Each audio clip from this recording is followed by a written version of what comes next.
Amen. Tu vas rester dans cette même position et ensemble nous allons déclarer notre foi à l'Éternel Dieu. Béni soit l'Éternel Dieu, le Père de notre Seigneur Jésus-Christ. Béni soit à jamais son nom glorieux. Que toute la terre soit remplie de sa gloire. Tu peux faire mieux. Mon âme bénit l'Éternel. Que tout ce qui est en moi bénisse son Saint-Nom. Mon âme bénit l'Éternel et n'oublie aucun de ses bienfaits. Je crois en l'Éternel, le Dieu Tout-Puissant, le Créateur du ciel et de la terre. Je crois en Jésus-Christ, son Fils unique, le Roi des rois, le Seigneur des seigneurs, qui a été crucifié à Golgotha pour que mes péchés soient pardonnés, qui est mort sur la croix du Calvaire pour que je sois sauvé, qui a été enseveli, qui est ressuscité le troisième jour, qui est monté au ciel, qui est assis à la droite de Dieu le Père, qui intercède pour nous, qui revient bientôt pour prendre son église avec lui et pour juger le monde, les vivants et les morts. Je crois au Saint-Esprit, l'Esprit de l'Éternel, le Dieu vivant. Je crois en la Bible, la parole de Dieu, inspirée par le Saint-Esprit et le fondement de l'Église. Je crois en la Sainte Église, dont Jésus-Christ est la tête et le chef. Je crois en la communion fraternelle. Je crois en la vie éternelle. Saint, Saint, Saint est le Seigneur Dieu, le Tout-Puissant, qui était, qui est et qui vient. Tu es digne, notre Seigneur et notre Dieu, de recevoir la gloire et l'honneur et la puissance.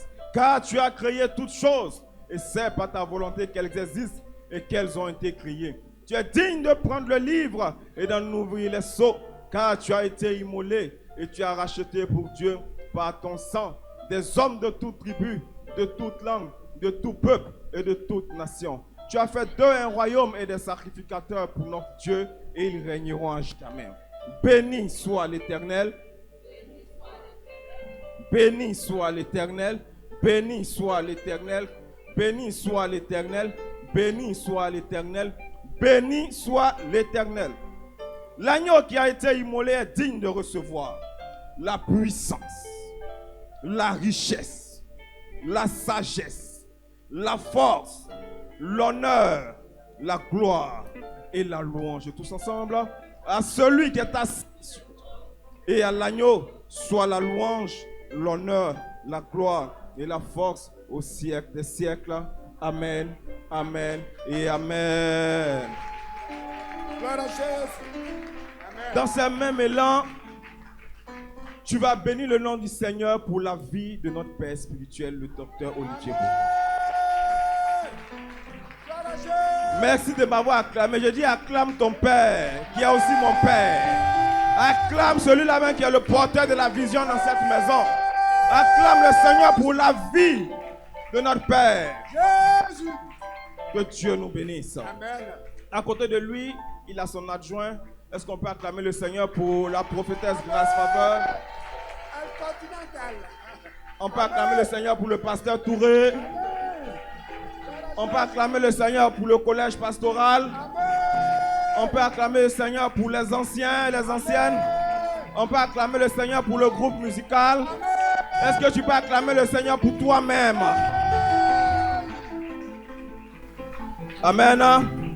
Tu vas prendre ta Bible dans le livre de Ésaïe 53, du verset 1 à 5. Nous allons aller rapidement parce que nous sommes déjà couverts par le sang de l'agneau ce matin. Amen. Qui croit que le sang de l'agneau a déjà parlé pour lui? Alléluia. Non, je pense que ce n'est pas le sang de l'agneau qui a parlé pour toi, c'est le sang d'un bouc. Je dis, est-ce que quelqu'un pense que le sang de l'agneau a parlé pour lui? Gloire à Jésus. Ésaïe 53, verset 1 à 5, version parole de vie. Qui a cru à la nouvelle que nous avons apprise? Qui a reconnu la puissance du Seigneur? Devant le Seigneur, le serviteur a grandi comme une petite plante, comme une racine qui sort d'une terre sèche. Il n'avait ni beauté, ni le prestige qui attire les regards. Son apparence n'avait rien pour nous plaire. Tout le monde le méprisait et l'évitait. C'était un homme qui souffrait, habitué à la douleur. Il était comme quelqu'un que personne ne veut regarder. Nous le méprisions, nous le compations pour rien. Pourtant, nous le comptions pour rien. Nous le comptions pour rien. Pourtant, ce sont nos maladies qu'il portait, c'est de nos souffrances qu'il s'était chargé. Et nous nous pensions c'est Dieu qui le punit de cette façon. Attends. Et nous pensions que c'est Dieu qui le punit de cette façon. Yes. On s'entend, quand il a commencé à vivre tous les supplices, les gens qui ne croyaient pas en lui disaient, voilà, son affaire où il dit, il est le fils de Dieu, là, voilà où c'est fini. Hein. Yes. Voilà où c'est fini. Yes. On est en train de le chicoter comme un jeune brigand. Yes. Nous pensions que, Mhm. vas-y, Et nous pensions que c'est Dieu qui le punit de cette façon. yes. C'est Dieu qui le frappe et la baisse. C'est Dieu qui le frappe et la baisse. C'est comme ça, les gens voient ta situation et se disent, toi là, je suis sûr qu'il a fait quelque chose, c'est pourquoi il traverse ça. Yes. Vas-y, vas-y. Mais il était blessé à cause de nos fautes. Il était blessé à cause de ta faute et de ma faute. Il était écrasé à cause de nos péchés. Il a été écrasé à cause de mon péché et de ton péché. La punition qui nous donne la paix La punition qui nous donne la paix à nous est tombée sur lui. est tombée sur lui. Et c'est par ses blessures Et que nous par sommes ses guéris. blessures Que nous sommes guéris. que nous sommes guéris. Nous étions tous comme des moutons perdus. Non, c'est bon. J'ai dit verset 5, c'est bon là. Amen. C'est par ses blessures que nous que nous sommes guéris. guéris. Bien-aimé, est-ce qu'on a besoin de prêcher encore pour te dire ce que Jésus-Christ a fait pour toi? La Bible dit qu'il a souffert pour nous. Il est parti à la croix pour nous. On a craché sur lui pour nous. On l'a insulté. Tu peux te rasseoir. On l'a insulté pour nous. On lui a dit toutes sortes de choses pour nous. On lui a fait subir toutes sortes de supplices pour nous. Et pendant qu'on le faisait, des gens se moquaient. Des gens se disaient, c'est Dieu qui est en train de le punir parce qu'il a blasphémé. C'est Dieu qui est en train de le punir parce qu'il racontait des choses qui le dépassaient. C'est Dieu qui est en train de le punir parce qu'il s'est attaqué au Sanhédrin. Mais la Bible dit que pendant que les gens pensaient comme ça, lui, Dieu, dans sa pensée, il était en train de faire porter à cet homme tous nos péchés. C'est pourquoi chaque sabbat, nous devons venir à sa table pour dire, Seigneur, merci d'avoir porté nos péchés.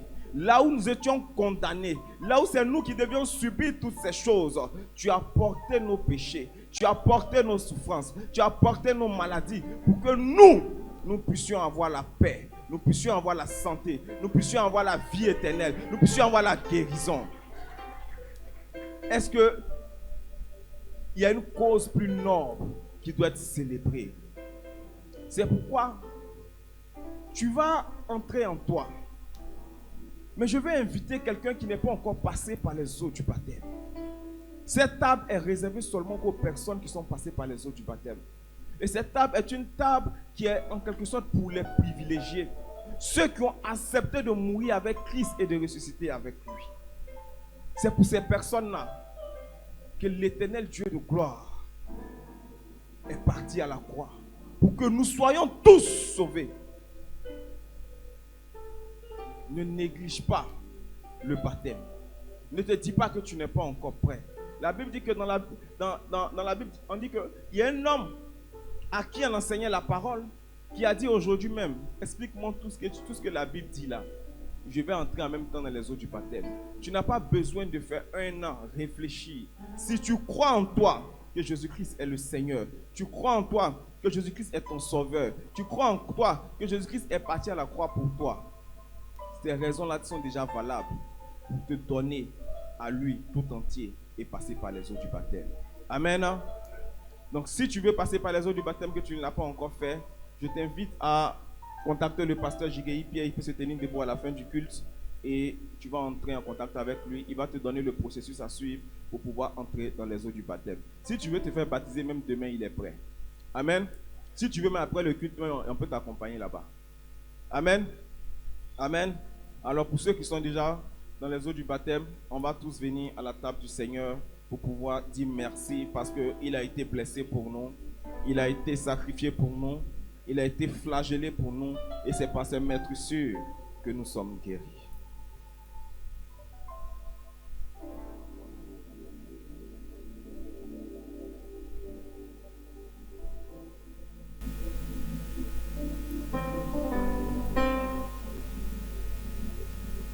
Seigneur Jésus, que pouvons-nous dire de plus que merci? Merci car nous sommes reconnaissants de ton sacrifice pour nous à la croix. Merci, car tu nous as aimés le premier. Avant même que nous soyons fondés, Père, dans le sein de nos parents, tu nous avais déjà aimés. Avant même que le monde soit créé, que tu aies créé l'homme, tu nous avais déjà aimés. Nous voulons juste te dire merci pour ton amour. Merci pour ton amour et ce souvenir du sacrifice ultime que tu as fait pour nous. Quand nous regardons la croix, Papa, nous voyons tes souffrances. Et nous ne pouvons pas rester indifférents. C'est pourquoi nous venons dans ta présence pour t'adorer et pour te louer. Nous te disons merci. Et nous plaçons toute notre foi en toi, tout notre amour et toute notre affection. Que toute la gloire te revienne dans la vie de tout un chacun ici. Et que ton corps et ton sang qui donnent la vie, car ce corps a pris la mort pour que nous ayons la vie. Car ce corps a pris la douleur pour que nous ayons la paix. Que ce corps et ce sang nous communiquent la vie, la paix, le bonheur. Que toute la gloire te revienne. C'est dans le nom puissant de Jésus que j'ai prié. Amen.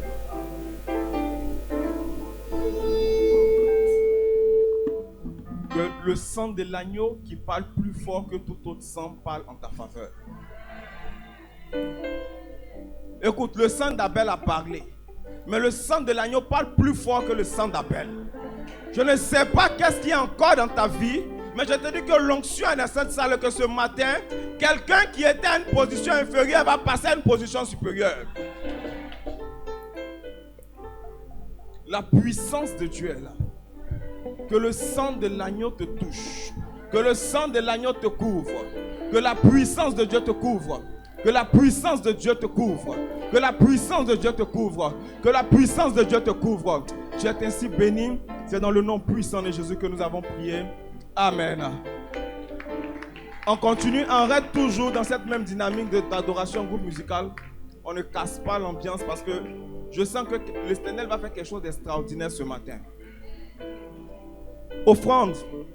Proverbe 11, verset 25 et puis Hébreux 13, 16. Allons-y rapidement. Proverbe 11, 25, Hébreux 13, 16, rapidement. Oui. Une personne généreuse recevra beaucoup de biens. Oui. Celui qui donne à boire recevra à boire. Lui Amen. aussi. Amen. Hébreux 13, verset 16. N'oubliez pas de faire le bien et de partager ce que vous avez. Voilà les sacrifices qui plaisent à Dieu. Amen. La Bible dit que celui qui donne à boire recevra à boire. Ce n'est pas une promesse humaine, c'est une promesse de Dieu. Est-ce que quelqu'un me comprend? Ce n'est pas un homme qui t'a dit si tu me donnes à boire, je vais te donner à boire. La Bible dit si tu donnes à boire à un homme, Dieu lui-même va te donner à boire. Amen. C'est pour dire quoi? Tout ce que tu fais n'est pas vain. Tout ce que tu entreprends comme action n'est pas vain. L'Éternel regarde et il sait comment te rémunérer. C'est pourquoi quand tu viens donner tes offrandes, donne avec bon cœur, donne avec joie. Parce que ce n'est pas l'homme qui va te rendre cela, mais c'est le Dieu qui a promis que quand tu donnes à boire, tu recevras à boire. Ce Dieu-là va s'occuper de toi. Amen. Amen. Tu vas venir donc ce matin apporter ton offrande. Parce que l'argent que tu apportes dans cette église sert aussi à des œuvres sociales. Et les œuvres sociales permettent à des personnes de pouvoir avoir à boire. Donc lorsque tu donnes de l'argent pour que quelqu'un puisse avoir à boire, sache que l'Éternel se souviendra de toi et qu'il te donnera aussi à boire. Amen. Tu vas venir apporter. Apporte, viens apporter. Que l'Éternel qui a promis et dont la parole ne reste jamais à terre. Et cette parole s'accomplit toujours. Face ce qu'il a dit dans sa parole au nom puissant de Jésus. Malachie 3 verset 10, la Bible nous dit: apportez à la maison du trésor toutes vos dîmes. Qui a prélevé sa dîme pour l'apporter aujourd'hui? La dîme, c'est le 10e de tous tes revenus. Et ce 10e là, ce n'est pas pour toi, c'est pour Dieu. C'est quelque chose de sacré que tu as dans ton argent. C'est quelque chose qui appartient à Dieu que tu as dans ton argent. Pourquoi? Parce que tu dois comprendre que l'argent que tu as, ce n'est pas de ton propre fait. Ce n'est pas parce que tu es trop intelligent, ce n'est pas parce que tu es trop fort, ce n'est pas parce que tu es trop grouilleux, ce n'est pas parce que tu es trop travailleur. Mais c'est parce que Dieu a voulu te bénir. Et quand il te bénit, tu dois lui rapporter une part qui lui revient, qui est la dîme. Amen. Celui qui a prélevé sa dîme vient apporter sa dîme ce matin.